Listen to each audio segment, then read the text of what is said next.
हरियाणा के बाद जम्मू कश्मीर में कांग्रेस पार्टी को बड़ा झटका लग सकता है। राजनीतिक गलियारों में बड़ी चर्चा है कि जम्मू कश्मीर में कांग्रेस के साथ सरकार बनाने में उमर अब्दुल्ला की पार्टी नेशनल कॉन्फ्रेंस बहुत दिलचस्पी नहीं दिखा रही है।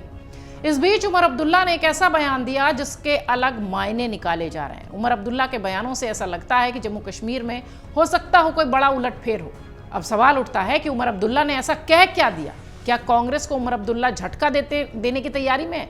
क्या बीजेपी के साथ सरकार बनाने की फिराक में तो नहीं है उमर अब्दुल्ला? हम इसलिए ये सारे सवाल पूछ रहे हैं क्योंकि जम्मू कश्मीर में विधानसभा चुनाव के बाद सियासी गलियारों में ये और इस तरह की तमाम चर्चाएं तेज चल रही हैं। दरअसल जम्मू कश्मीर में विधानसभा चुनाव के नतीजे सामने आने के बाद 4 निर्दलीय विधायकों ने उमर अब्दुल्ला की पार्टी नेशनल कॉन्फ्रेंस को अपना समर्थन देने का ऐलान किया। बहुमत आने के बाद भी सरकार का कब गठन होगा अभी तक कुछ साफ नहीं है। इसके साथ साथ चुनाव लड़ने वाली कांग्रेस पार्टी को लेकर असमंजस की स्थिति है।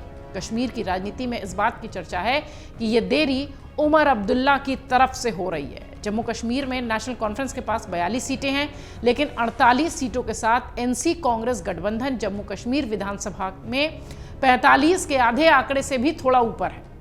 घाटी में नेशनल कॉन्फ्रेंस ने जीत हासिल की है, जबकि जम्मू के मैदानी इलाकों में निर्णायक रूप से बीजेपी को वोट पड़े हैं। कांग्रेस जम्मू क्षेत्र में सिर्फ 1 सीट पाने में सफल रही है। जम्मू कश्मीर एक केंद्र शासित प्रदेश है और केंद्र उपराज्यपाल के माध्यम से सरकार के दैनिक कामकाज पर नियंत्रण रखती है, ऐसा सामान्य तौर पर माना जाता है। और इस तरीके की बात का अंदाजा कि केंद्र शासित प्रदेश कैसे चलते हैं उमर अब्दुल्ला को भी बखूबी है। उमर अब्दुल्ला के बयान से सियासी पंडितों के कान खड़े हो गए। उन्होंने साफ साफ और बार बार कहा है कि केंद्र के साथ समन्वय की आवश्यकता है। जम्मू कश्मीर के कई मुद्दे केंद्र से लड़कर हल नहीं किए जा सकते। उन्होंने कहा कि मैं ये सुनिश्चित करने के लिए हर संभव प्रयास करूंगा कि आने वाली सरकार एलजी और केंद्र सरकार दोनों के साथ सहज संबंधों के साथ काम करे। इतना ही नहीं, उमर अब्दुल्ला ने यह भी कहा कि कांग्रेस के साथ गठबंधन के बिना भी नेशनल कॉन्फ्रेंस कैसे अच्छा प्रदर्शन कर सकती थी और कैसे और मेहनत से काम कर सकती थी, ये चर्चा भी होनी चाहिए। कुछ मीडिया हाउस से बातचीत के दौरान उमर अब्दुल्ला ने कहा कि कांग्रेस के साथ गठबंधन हमारे लिए सीटों के बारे में नहीं था, हम कांग्रेस के बिना भी एक को छोड़कर बाकी सीटें जीत सकते थे। उन्होंने ये भी कहा कि नई सरकार की प्राथमिकता जम्मू कश्मीर को राज्य का दर्जा दिलाना है, जिसके लिए वो दिल्ली में सरकार के साथ मिलकर काम करेंगे। उन्होंने ये भी कहा कि इस संबंध में मेरा मानना है कि प्रधानमंत्री एक सम्मानीय व्यक्ति हैं। उन्होंने यहां चुनाव प्रचार के दौरान लोगों से वादा किया था कि राज्य का दर्जा बहाल किया जाएगा। माननीय गृह मंत्री ने भी यही वादा किया था। ये सारे बयान जब एक साथ समग्र रूप से देखे जाते हैं राजनीतिक पंडितों के लिहाज से, तो उनको ऐसा लगता है कि उमर अब्दुल्ला के मन में कुछ और है। इन सब के अलावा उमर अब्दुल्ला ने यह भी संकेत दिया कि अनुच्छेद 370 के मुद्दे पर कोई टकराव नहीं होगा, कम से कम अभी के लिए तो नहीं। उन्होंने कहा कि हमारा राजनीतिक रुख कभी नहीं बदला है। बीजेपी से अनुच्छेद 370 की बहाली की उम्मीद करना मूर्खता है। हम इस मुद्दे को जीवित रखेंगे। हम अनुच्छेद 370 की बहाली के लिए सही समय पर लड़ाई जारी रखेंगे। आप समझिए कि उमर अब्दुल्ला के बयानों से बीजेपी के साथ राजनीतिक गठबंधन को लेकर कयास लग रहे हैं। आपको बता दें, दोनों दल पहले भी साथ रह चुके हैं। नेशनल कॉन्फ्रेंस अटल बिहारी वाजपेयी के नेतृत्व वाली एनडीए सरकार का घटक दल थी, उसका हिस्सा थी। उमर अब्दुल्ला 1999 से 2002 के बीच वाजपेयी सरकार में मंत्री थे। बीते 2 अक्टूबर को राम माधव ने कुछ मीडिया हाउसेस से बातचीत करते हुए कहा कि 2014 में एक अजीबोगरीब स्थिति थी।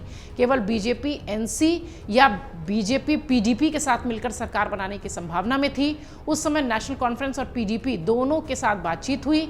अंततः बीजेपी पीडीपी के साथ सरकार बनाती नजर आई। हालांकि राम माधव ने जम्मू कश्मीर में बीजेपी के नेशनल कॉन्फ्रेंस या किसी अन्य पार्टी के साथ हाथ मिलाने की किसी भी बात को फिलहाल खारिज किया। फिलहाल हम इसलिए कह रहे हैं क्योंकि राजनीति संभावनाओं का खेल है। आज जो है वो कल नहीं होगा, ऐसा हो ही नहीं सकता।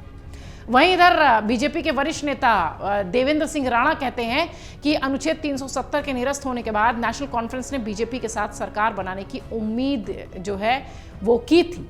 उमर अब्दुल्ला के पूर्व राजनयिक सलाहकार राणा 3 साल पहले बीजेपी में शामिल हुए थे। राणा ने कहा कि 5 अगस्त 2019 का अनुच्छेद 370 के निरस्त होने के बाद से भी नेशनल कॉन्फ्रेंस ने गठबंधन बनाने के लिए बीजेपी से संपर्क किया था, लेकिन बीजेपी नेतृत्व ने एनसी नेताओं के सभी प्रस्तावों को ठुकरा दिया था।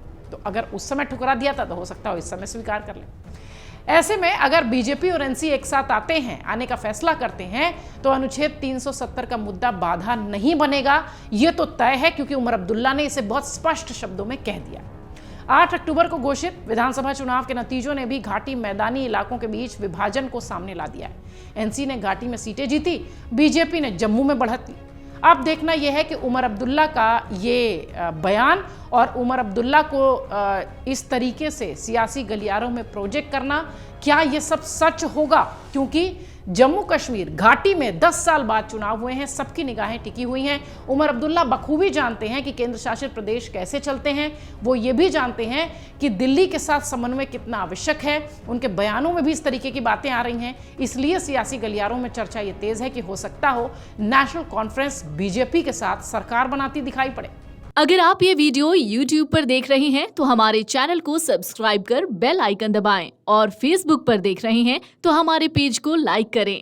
8 मिलियन प्लस सब्सक्राइबर, आपके इस भरोसे के लिए बहुत धन्यवाद।